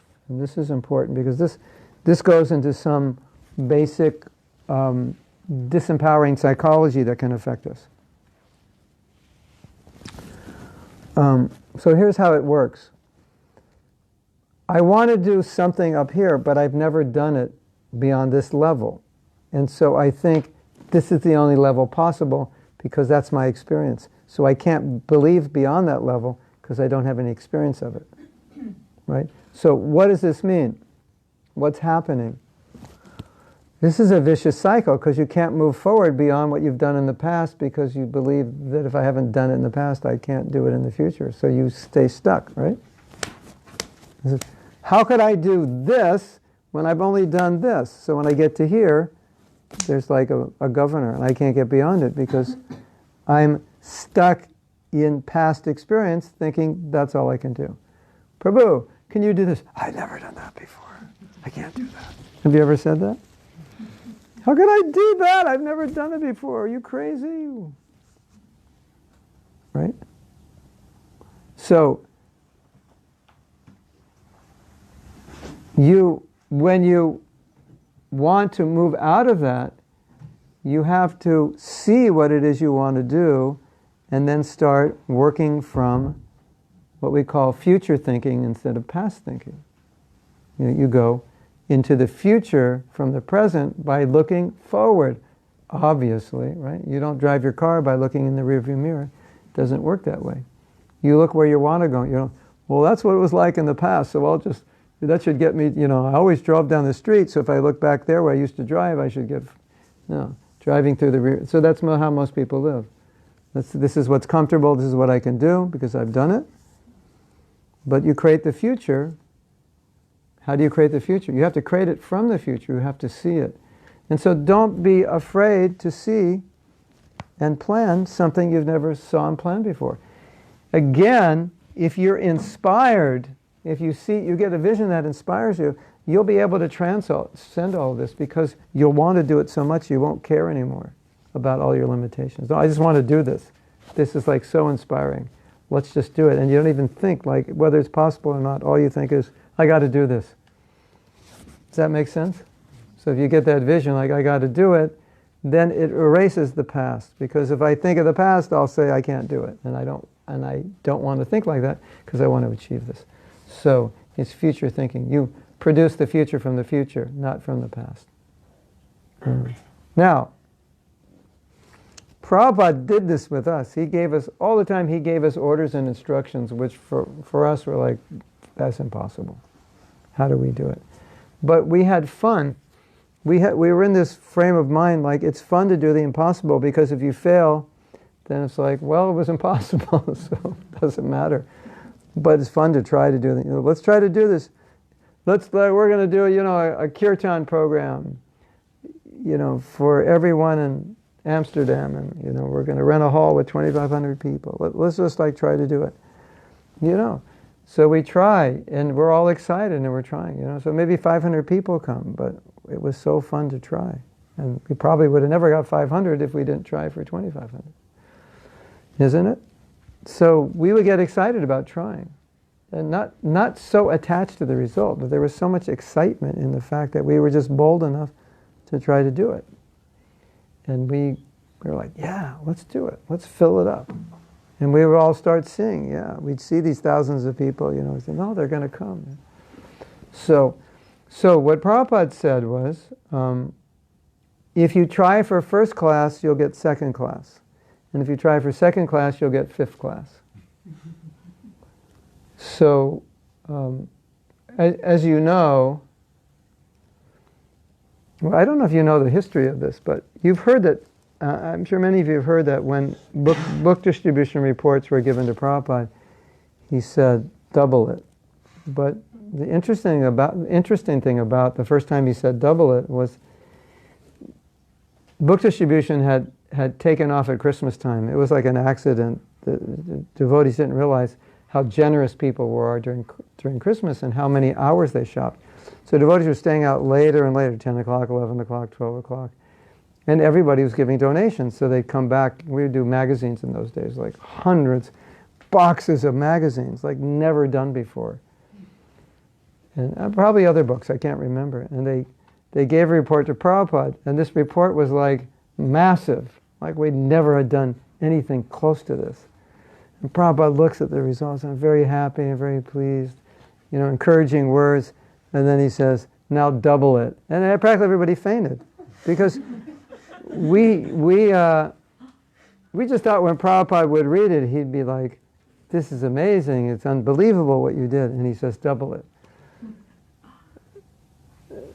So he was always pushing us beyond the edge that you can do more. And there's another story. This is such a funny story. Would you like to hear a funny story? Yes.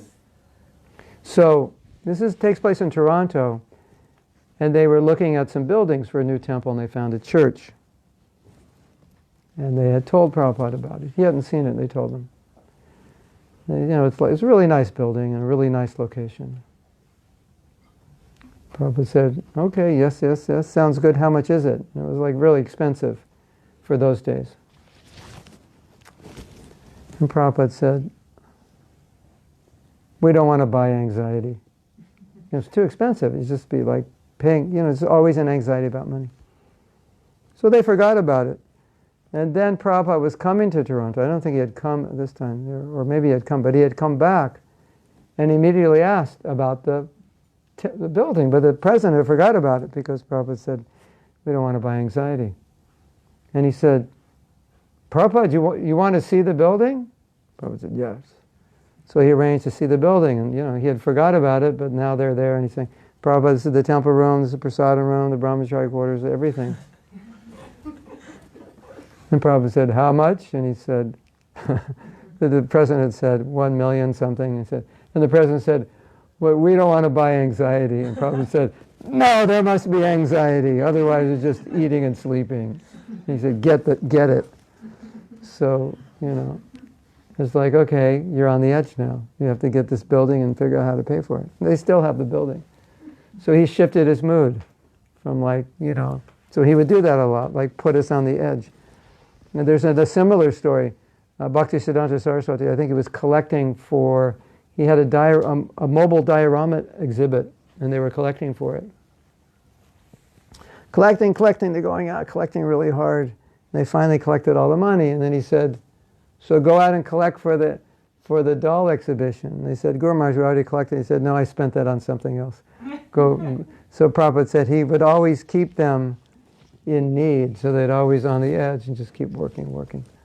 So Prabhupada did that a lot with us. He pushed us to do what we didn't think we could do, and that's what a good leader does. But we need to do that with ourselves also. Right? So don't be afraid when you're trying to connect with your Dharma. Don't be afraid that this is not something you can do. First, just connect, and we'll worry about the rest later. But don't let that limit you. Okay, so now it's time for some quotes. Another quote. This is from a motivational speaker who is also used to be a pastor. Most of the things worth doing in this life have been declared impossible by others before they were done.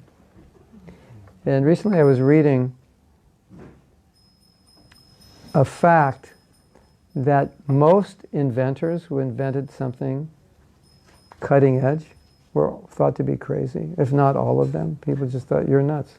You're going to make an airplane? You're nuts. You're going to make a television? You're nuts. And so it's just a reality that people who are on the cutting edge ended up doing things that no one ever did, that no one ever saw before. But they had confidence. They were passionate about it. You know the story of the Wright brothers building the airplane? They were bicycle repairmen. They were not engineers. But they had a passion because they thought if we build an airplane, it'll change the world. At the same time, there was another man who wanted to be recognized as the first one to build the airplane. And he was funded, and he was an engineer, and he tried to build an airplane with engineers. And the Wright brothers didn't have funding. They funded it with their bicycle repair money and their other bicycle repair friends. And they were so passionate about it, they actually did it first. And after they did it, this other guy gave up because he wanted to be the first one. So he was doing it for the wrong reason, so he had no passion. Where the Wright brothers had passion, and so they did something impossible. So and there are many stories like that. But one very interesting story. Shri Shri Gaur Nitai Ki Jai. Go Premanandis. One very interesting story.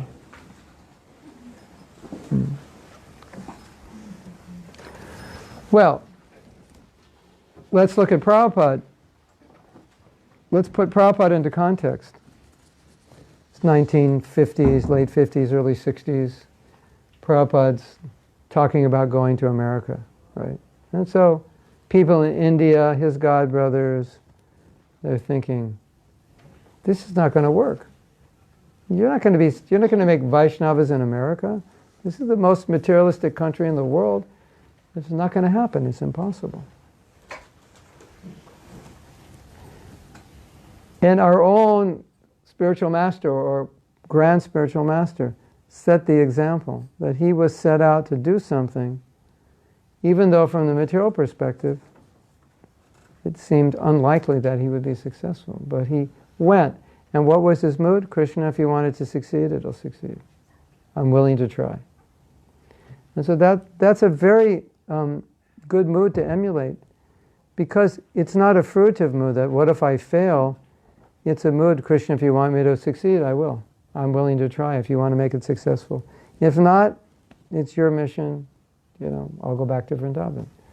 Very detached. But he's setting the example for us. If anything was impossible, that's it. Right? So, now, very interesting story took place in 1950. And some of you may know this story. In 1950, no one had run a mile in under 4 minutes. 4 minutes or less. And doctors said the reason is it's physiologically impossible. No human being could run a mile in 4 minutes. And lo and behold, one fine day, in 1950, I don't know his name, he actually ran a mile in 4 minutes. Good drugs. But there's no one, what? Good drugs. Good drugs? Father on drugs. Was he? No, he wasn't. Yeah. That's what people make. No. So I don't think they had those drugs then. So apparently, no human being had ever done that before, at least in recorded history. And that year, 50 people did it. Once he did it, it was no longer impossible. And the beauty of doing the impossible is that when you do the impossible, you realize there's probably a lot of other impossible things I could do, because I did one, you know. So whenever you break up a little, you know, you get a little out of your comfort zone and do a little more, it gets easier next time. And so this story shows how a little bit of faith can make a huge difference. He ran the marathon under the 2 hours this year for the first time ever. Who? Someone from Kenya, I think. Oh, wow. And never thought it could be Oh, done. yeah. And you know about that guy, that Sikh man, who's like 106, 3, and he runs marathons. And there's some lady, like 98, who's like major yoga instructor, you know, more limber, is that the word? Than 20-year-olds, yeah.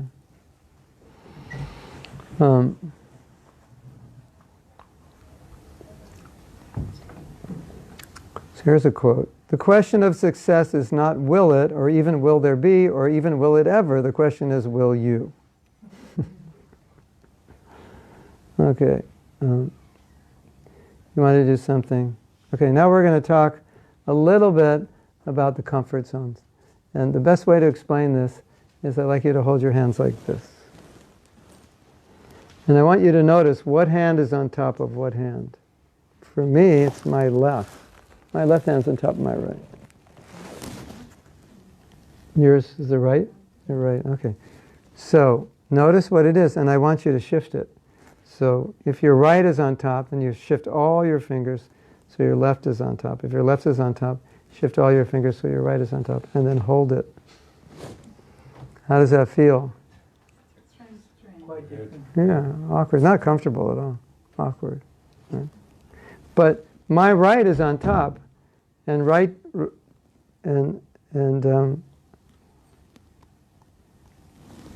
you naturally put it right. So when you put right, it's comfortable. It's the same exact thing that she does. It's comfortable for her, and for me, it's uncomfortable. But I'm sure if I held my hands like this for a while, it would feel comfortable, right? So this is an example of what happens when we try to change patterns. I've never done this before. It's like, it's the opposite hand. Oh, it feels uncomfortable. That's what happens when you want to break patterns. Like these patterns of I can only do this much. The patterns that repeat themselves, which is why I don't do more. It's because the uncomfort, nobody likes discomfort. And so when you change, there's discomfort. But I have a realization about this. That if we don't feel uncomfortable, something's wrong. Because we're not growing and changing. So if we're doing something like and say, Prabhu, we won't need you to do this, and you get butterflies, that's good. Because now this means you're going to have to move up a little bit and do something that you don't think you can do or is difficult or whatever. So it's actually good if you feel uncomfortable. If you're not feeling uncomfortable, it means everything's staying the same. Right? We need you. We need you to speak. There's this big conference of 10,000 people tomorrow. We just got, they just called us a minute ago. We need you to speak. Oh my God, I can't do that. No. That's good. Now you have a chance to break out of your comfort zone. Yes? You agree? Yes. No, Prabhu, it's easy if I just get other people to change and I just stay the same. Yeah.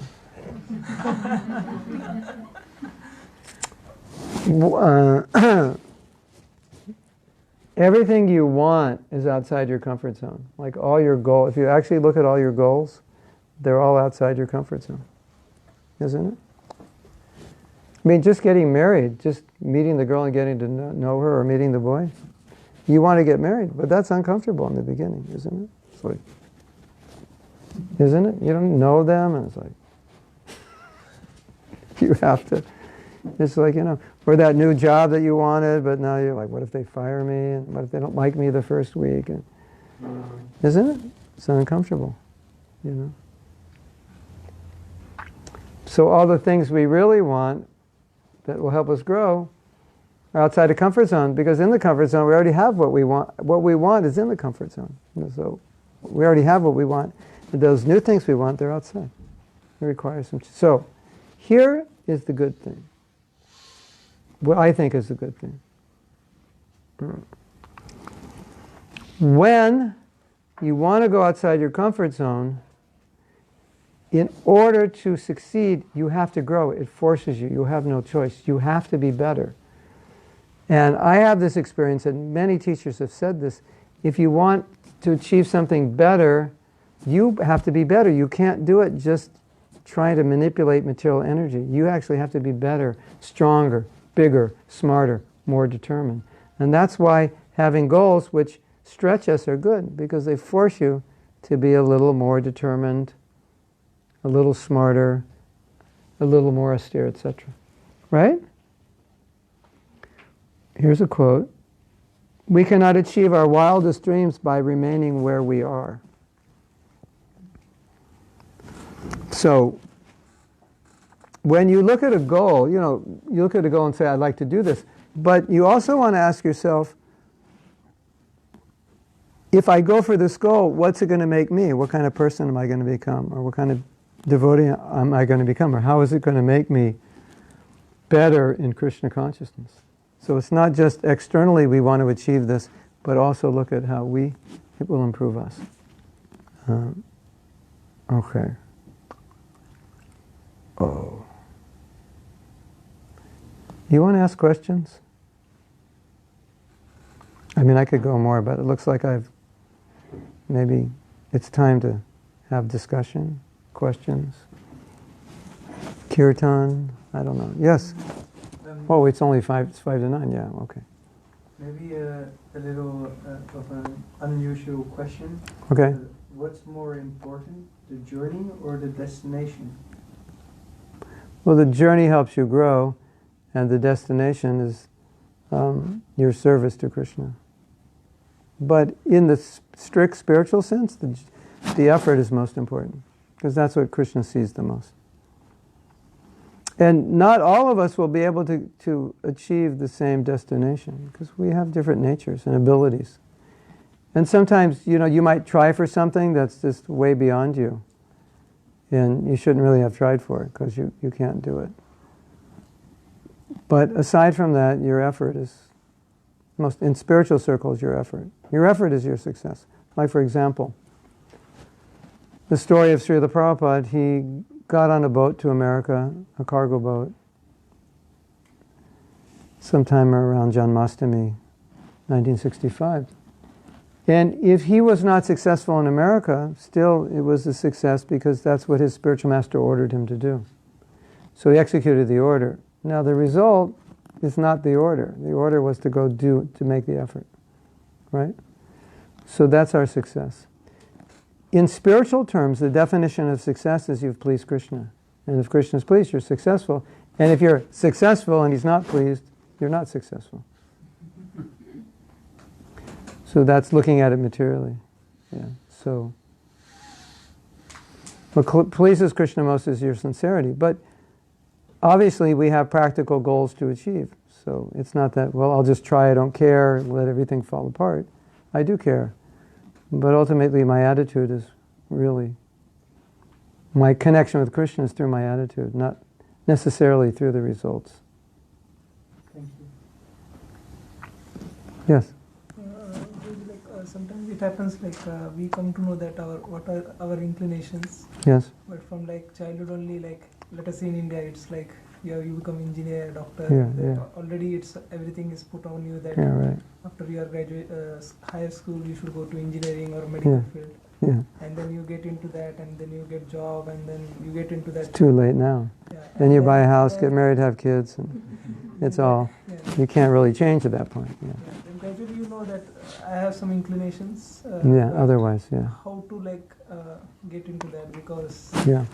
Well, like I was saying earlier, the first step would be use those inclinations in service. So at least you can engage them in service, and you'll find service that is very inspiring to you.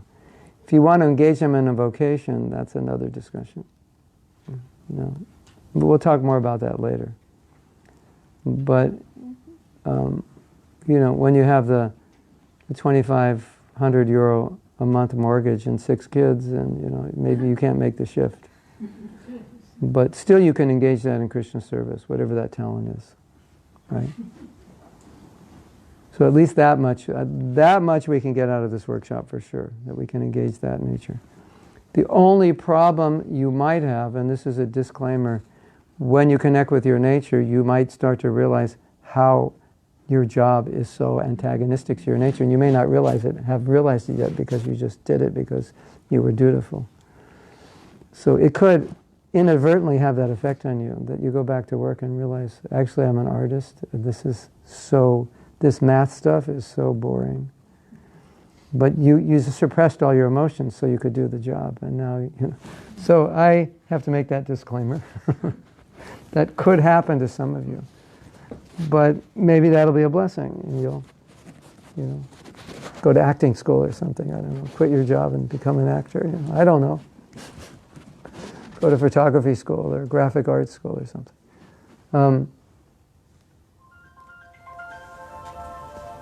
But we could talk personally about it also, if that does happen. Because a lot of us, we're not only not connected to our nature, we're not connected to our feelings. So actually, deep down, you could be extremely frustrated at your job, but you're just you don't allow yourself to feel that because subconsciously you suppress it, because if you allow yourself to feel it, you'll be a failure for your family. And you'll let them all down, so I'm just going to go to work and pretend like this is fine. Right?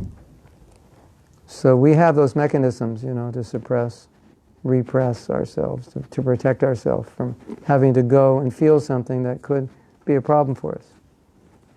But, if you're actually doing something that's really, really, really bad for you, it'll when you're 30, 40, you'll be completely crazy. You won't be happy. Yes?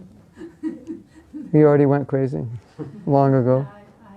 I couldn't maintain sadhana first because of the motherhood, then single motherhood, then the finding a job, overcoming the fear of creating karma by doing something that I wasn't sure was a Yeah, right, yeah.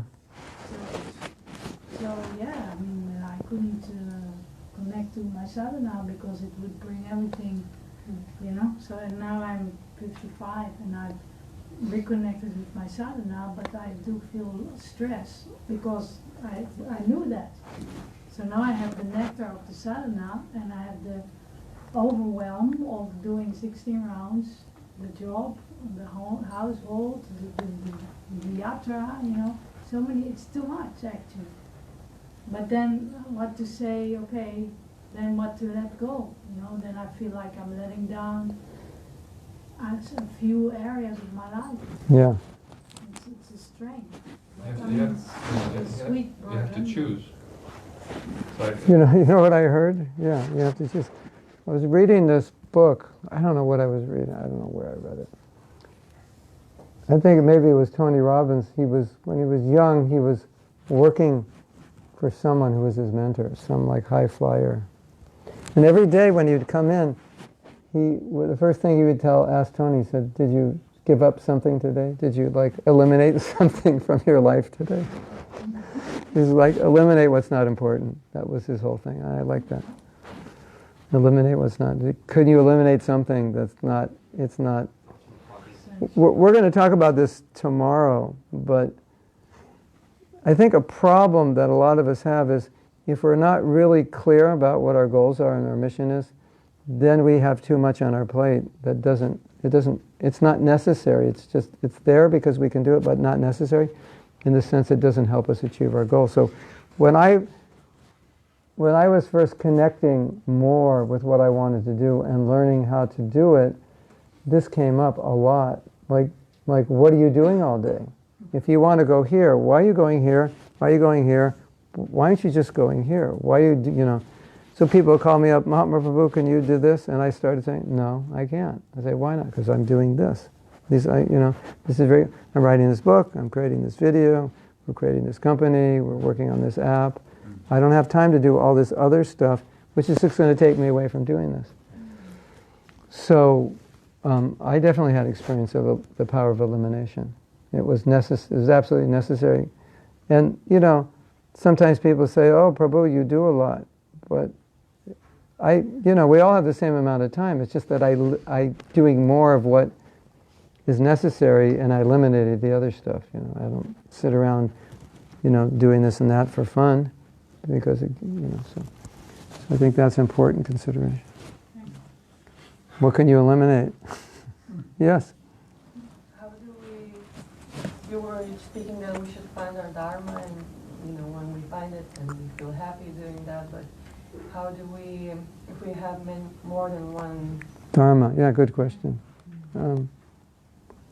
And you can't do both, or you could do both? Or you're not sure. I don't know. Yeah. Sometimes you'll have to decide one over the other, or sometimes you can merge them, even though maybe right now it may not seem that they could work together. But like me, I had the music teaching dilemma because I was going to focus on one or the other. And then, I started doing more workshops with the Holy Name. And now we're starting to do concerts. And the concerts are avenues that we bring people in to our workshops from, because we get so many people at the concert and we advertise the workshop. So I was able to combine them both.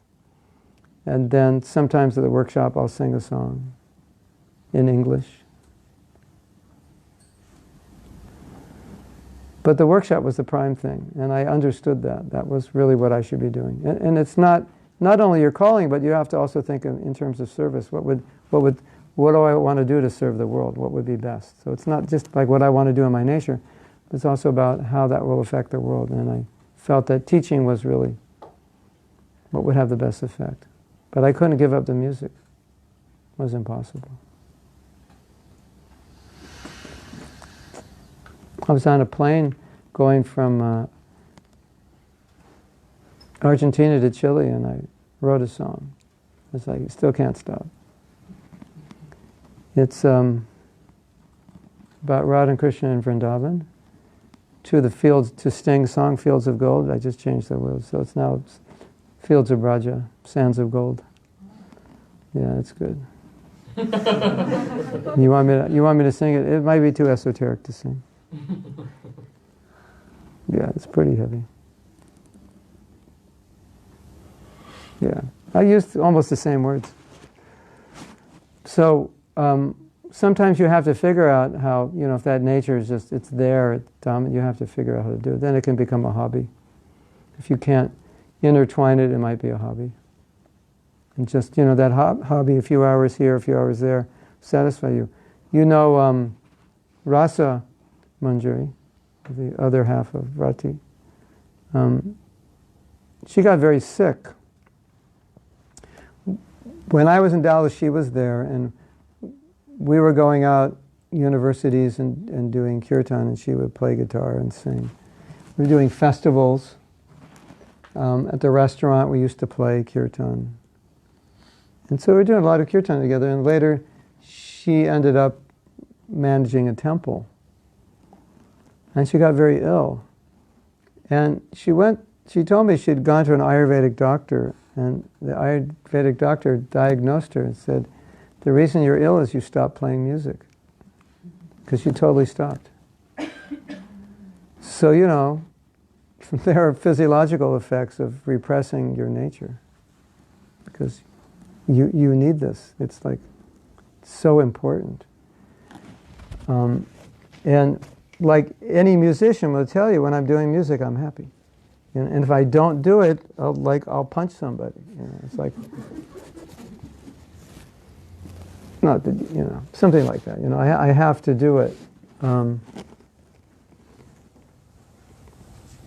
McCartney, still on the road. It doesn't have to be, but he loves it. It's his nature. Still writing songs. So that's an important consideration. So it might have to take a secondary position in terms of how you can best serve the world or practically, but it still may be necessary. We had a brahmachari, and he was an amazing musician. And we had an attic in the temple, and he used to sit up there with a harmonium and write songs all the time. And then he had his old band, they lived, they weren't really devotees, and he'd go periodically just go off and record and go, here's my new song. He's just like, that was his nature. And now I just saw him in Mayapur. He comes every year to Mayapur, and he's got this, he saves money, and he goes to villages all around Mayapur, like the worst, the most poverty-stricken villages, and he distributes prasadam, and that's like his life. That's what he does now. So I don't think the music is gone, but this has become more important. You want to hear something beautiful? This is now, what do you call it? Icing on the cake, because the workshop's actually over at 9 o'clock, right? Is it 9 o'clock over? Yeah. This one lady said, the greatest wealth in the world is in the cemeteries. And she said, the reason is because people die with all their dreams in them. This wealth of plans that never got executed goes into the cemetery. So that's where the greatest wealth is. Isn't that interesting? So they say, don't die with your music in you. And they also say that the greatest companies, the greatest ideas haven't been started yet. 30 years ago there's no Google and no Apple or whenever they started. And they say much bigger companies will come in the future. And a lot of those things will never manifest because they were in the hearts of people and the people died. So I think that's an important realization. You don't want to leave this world knowing what you could have done and not doing it because you were afraid or couldn't make the time or thought you couldn't get the money or you doubted yourself or you never did it before. I have 1,000 ideas. I just stopped thinking because it just drove me crazy, I just thought I need to live in it now and stop living in my head with all these ideas. Yeah, well that's another discussion. I think maybe after this weekend, maybe it'll be more clear. Because maybe a lot of those ideas are just ideas that, really are not things that you really want to do. They're just ideas. I have ideas all the time. I have so many ideas of things I would never do. They just come and I go, you could make this, and you could create this, and you could build that, and why don't they do this? And, well, why don't you do it, Mahatma Prabhu? No, I don't want to do that. Just give me a guitar, I'll sing. That's what I want to do. So sometimes it may not be an indication that's really your Dharma, just maybe you have a creative brain. So if you get more in touch with your calling this weekend, maybe it'll become more clear. Yes? But there's also the saying that one should go ahead every option because this could be the option of it. But he's got 1,000 options, he'll go crazy. Yeah, it's like my brother. He's 30 years old. He's tried to do 4 different educations, stopped 4 times. Yeah. He's always doing crazy ideas, and now he's a Dutch young guy in Vietnam singing Vietnamese songs, and he does it, Yeah, so he probably realizes now he should have done it. Takes a lot of risks, but Yeah, a lot of people, yeah. Well, yeah, you have to take risks. And you see that the clock is ticking, 35, he's 30, you want to have children, he's 40, then he's 45, Yeah. That you feel duty as well. I think it's relative to the individual. Not everyone's going to be, start big companies that put Google out of business or, revolutionize the Hare Krishna movement. But I think the point is we can all be doing more if we're more connected, more inspired. And maybe even more importantly is that we'll all be more inspired in Krishna consciousness. Just if you just find your calling, you'll be so inspired and happy doing your service, and that could be maybe one of the greatest things for this community to spread Krishna consciousness. There's lots of happy devotees who are always happy because they're inspired about what they're doing. Yeah. Do you want to answer his questions? About I thought I did. Did I answer it or no? Yeah, about this being inspired. Like in the early days when there was this do the needful mentality, first of all, Krishna consciousness was spreading like wildfire, and secondly, all the devotees were so inspired. So, and now everyone's trying to do service according to their Dharma, and everyone is a bit. Can you comment on that? Because Oh, you think it's too much the other way? I don't know. I don't. What's going on there? Generally, what I've observed is that things go through pendulum stages. They swing from one side to the other. I think what's happening in this kind now is swinging back more to the center a little bit. It's swaying definitely the other way. But in my travels around the world, I see a lot of the old basic programs we used to do, or people are doing them before. They're like, no, we have to do all these different things, which is true, but they neglected a lot of the basics. So I see it's becoming a little more balanced. I think also because most people don't live in the temple, so they have more freedom to choose their service. But the interesting thing is, if you did a little study of ISKCON, you would see a tremendous amount of programs were started by individuals independent of temples. They might have even been living in the temple and just doing it on the side. It wasn't like guided by the temple, or they were living outside and they just developed it. So there's a lot to be said about giving people freedom. And one of the